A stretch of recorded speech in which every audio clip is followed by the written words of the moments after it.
আজ আমরা resistance, induction এবং ক্যাপাসিট্যান্স নিয়ে আলোচনা করব। রেসিস্ট্যান্স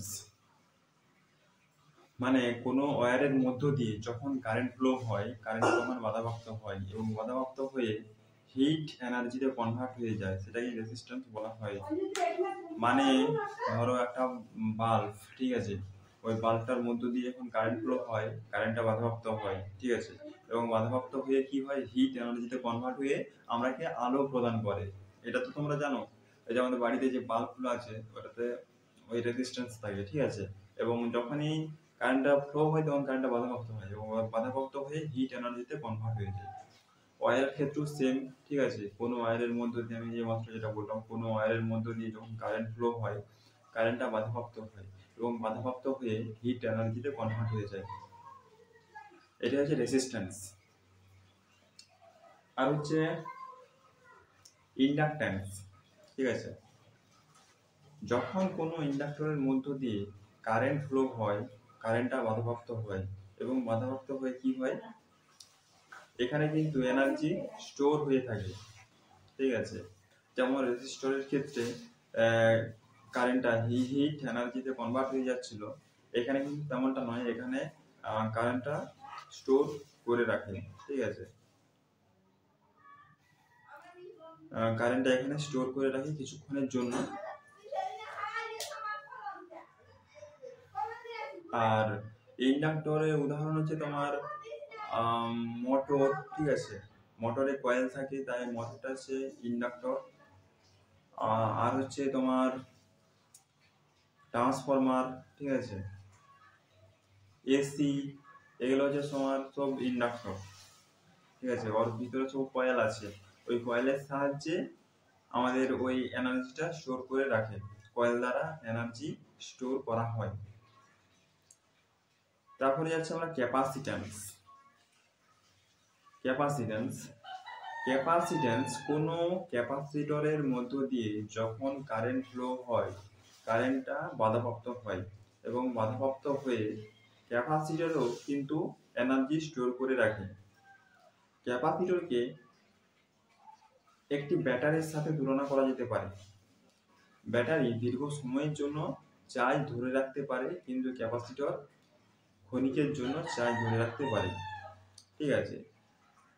ক্যাপাসিট্যান্স, কিছু ক্যাপাসিট্যান্স মানে চার্জ ধরে রাখে, উদাহরণ হচ্ছে তোমার ক্যামেরার ফ্ল্যাশ, ঠিক আছে, চার্জ ধরে রাখতে পারে। আর হচ্ছে তোমার ক্যাপাসিটর কিছুক্ষণের জন্য চার্জকে ধরে রাখে। এরকম অনেক উদাহরণ আছে, তোমরা দেখে থাকবে হয়তো, জেনে শুনে থাকবে হয়তো, ঠিক আছে। এরকম অনেক উদাহরণ আছে। আমাদের ইন্ডাক্টর, ঠিক আছে, রেজিস্ট্যান্স, ক্যাপাসিটর, এগুলোর প্রচুর ব্যবহার আছে, ঠিক আছে। রেজিস্ট্যান্স এর ব্যবহারও অনেক, লাইট বাল্ব এর ক্ষেত্রে ব্যবহার করা হয়। ইন্ডাক্টর হচ্ছে মোটর, ঠিক আছে। মোটরের ব্যবহার দিনের দিন বাড়ছে, ঠিক আছে। প্রতিদিন মোটরের ব্যবহার আমাদের দিনের দিন বেড়েই যাচ্ছে। ইন্ডাস্ট্রি বলো, ঠিক আছে, মাল্টি স্টোরেড বিল্ডিং বলো, ঠিক আছে, মোটরের ব্যবহার কিন্তু চারিদিকে আছে। আমাদের যে ইন্ডাস্ট্রিতে দেখবে তোমরা বেল্ট আছে, ঠিক আছে, বেল্টের সাহায্যে কোনো কিছু জিনিস, সেটা সিমেন্ট বস্তা হোক বা কয়লা হোক, যাই কিছু হোক, বেল্টের সাহায্যে এক জায়গা থেকে অন্য জায়গায় ট্রান্সফার হচ্ছে, ওটা বেল্টের সাহায্যে। এবার বেল্টের সাথে কি লাগানো থাকে, মোটর লাগানো থাকে, ঠিক আছে।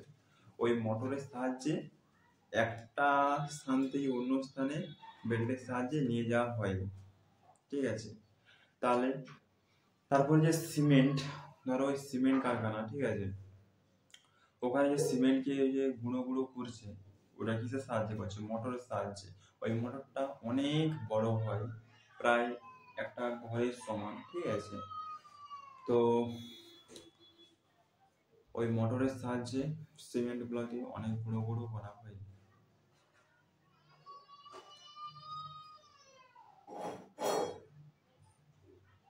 মোটরের ব্যবহার মাল্টি স্টোরেড বিল্ডিং, ঠিক আছে, লিফটে ব্যবহার করা হয়। মানুষকে বা কোনো জিনিসপত্রকে ওঠানামা করানোর জন্য আমাদের লিফটের ব্যবহার করা হয়, ঠিক আছে, লিফটে ওই মোটরকে ব্যবহার করা হয়। কি মোটর ব্যবহার করা হয় সেটা আমার এই মুহূর্তে মনে পড়ছে না, ঠিক আছে। মোটরের সাথে বেল্ট থাকে, ঠিক আছে, তার থাকে, ওই তারের সাহায্যে আমাদের ওই লিফটকে ওঠা এবং নামানো করা হয়, ঠিক আছে। নিশ্চয়ই মোটরটা শক্তিশালী হবে, বড় হবে, ঠিক আছে, কারণ 10 জন 20 জন, 10 জন তো চাপেই একটা লিফটে, ঠিক আছে। তো তোলাটা এতটা সহজ কথা নয়, তার জন্যে নিশ্চয়ই শক্তিশালী মোটর দেওয়া থাকে ওই লিফটে, ঠিক আছে।